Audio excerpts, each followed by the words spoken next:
Mtazamaji, tuko hapa airport. Tumekuja kupokea mwili wa mpendwa wetu Karina ambaye umauti tulimpata akiwa nchini India ambako ndiko alikokuwa akipatiwa matibabu. Mbele ya kamera ni Taz Genius. Kipindi cha uhai wa Karina, Taz Genius alikuwa ni mtaalamu ambaye alikuwa anamtibia, kwa hiyo kuna historia ya yeye kumtibia. Kuna mengi ambayo tunataka tuyafahamu zaidi kwa sababu yeye alikuwa akimtibia kiimani. As you know, Taz Genius ni mtaalamu wa tiba za asili, mganga wa kienyeji. Ni sawa shehe? Sawa sawa. Kwema? Kwema kabisa. Pole sana na msiba huu. Asante. Sawa. Leo tumekuja hapa kwa ajili ya kupokea mwili wa mpendwa wetu Karina. Pengine una lipi la kuzungumza? Tumekuja kupokea nikiwa ni mmoja wapo kama wa tuseme hawa kipindi uhai wake alikuwa kama ni rafiki yangu au familia, kwa sababu automatically kipindi pia hata namtibia mazoea na ukaribu na urafiki ulikuwepo.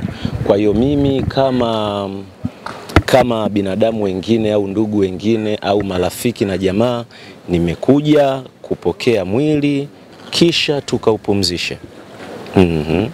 Sawa. Aliondoka akiwa mzima, lakini leo tunakuja kumpokea sehemu ya mizigo.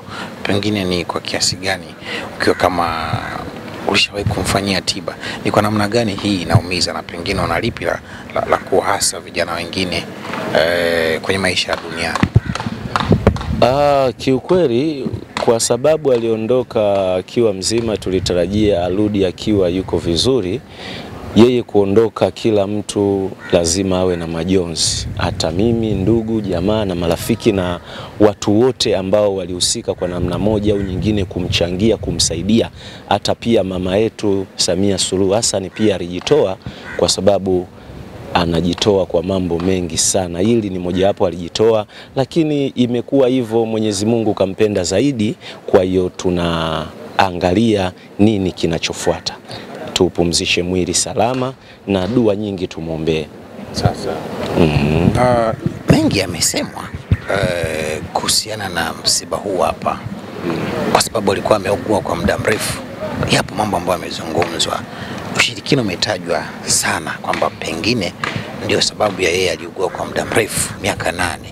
Watu wanahisi kulikuwa kuna mkono wa mtu.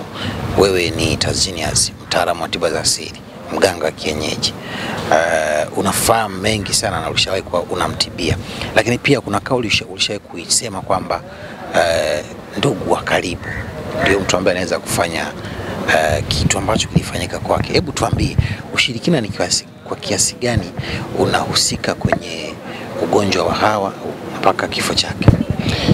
Unajua tatizo, binadamu sisi tuna imani tofauti, na unaambiwa ili ujue tatizo au uamini tatizo ni mpaka tatizo likupate.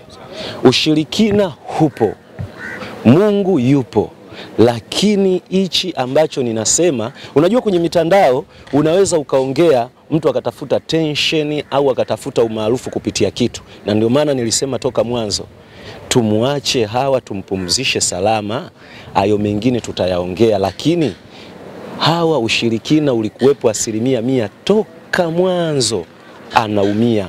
Na ningekuwa mimi kama ndugu wa karibu, kabla ya kwenda hospitali ningeenda kwenye njia zingine, Hawa naamini angesurvive. Kwa sababu iko hivi, ndugu mwandishi, masuala ya imani hata tunayoongea hapa, kuna mwingine anaweza asiamini ninachoongea, lakini ndio maana nikasema mpaka kitu kimtokee mtu ndio ataamini uchawi upo.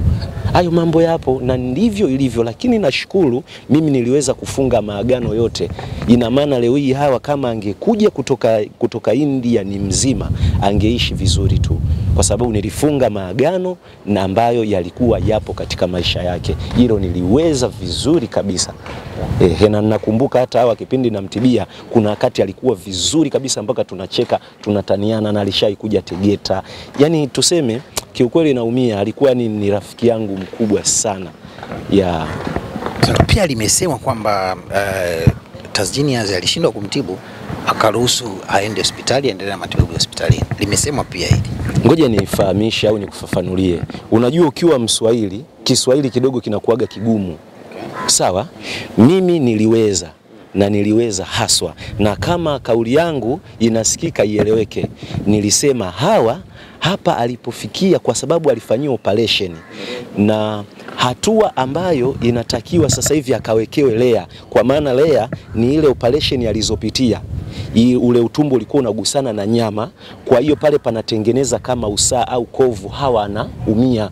Ikapata solution kwamba ni South Africa au India, akiwekewa layer anakuwa mzima. Lakini wakati huo kipindi Hawa kaja kwangu, mimi nimefunga maagano ya kichawi, maagano ya mizimu, maagano yote aliyofanyiwa, na ndio maana Hawa alikuwa aingiriki tena.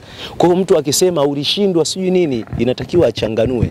Haya, alishindwa, alikuwa kwangu kipindi anapata umauti, si alikuwa huko, lakini huko akatangaza kurudi, Mwenyezi Mungu akampenda zaidi. Lakini mtu akisema sijui umeshindwa, ni mtu huwezi kukubalika nabii kwao. Kwa mwingine, kwa sababu anakuchukia au anakuonea wivu, anapitia humo kuongelesha, mimi haiwezi kunizuru kwa sababu ninajua ninachokifanya, na mimi ni mkubwa katika andasi ya uganga. Na sio hao tu, hata waganga wa Tanzania, watu ambao ni waganga kweli, achana na matapeli, waganga kweli wananijua mimi ni 9 wa 90. Uliza mganga yote 9 wa 90 ni nani katika uganga.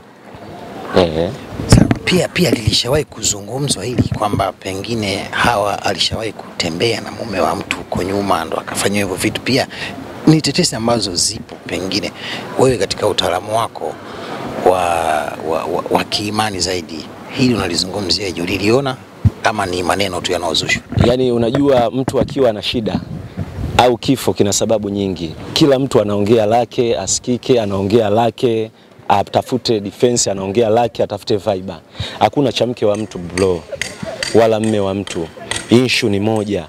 Nilisema psycho iliyoko ndani kama ikikufanyia jambo linakuwa kubwa, na mambo mengine ni mazito, hayapaswi kuongea kwenye media, yanapaswa ndugu na wale ambao ni mtu wa karibu akijua, naye ibaki katika moyo. Kwa hivyo vitu vingine tukiongea kwenye media ni vizito.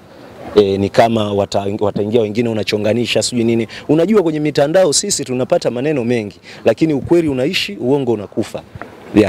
Sawa, pengine neno lako la faraja kwa familia ya Hawa, tuko hapa kwa ajili ya kumpokea. Neno lako la faraja ni lipi? Neno langu la faraja huwa ninasema kila siku, lakini mpaka uwe na imani ndio utanielewa. Huwa unakufa mwili, lakini nafsi huwa ipo na itaendelea kuwepo na itaelea katika hanga kama kawaida, lakini tu kuiona na kurudi kama nyumbani kuketi na kulala haiwezi, lakini tuache mwili upumzike kwa amani. Asante. Asante.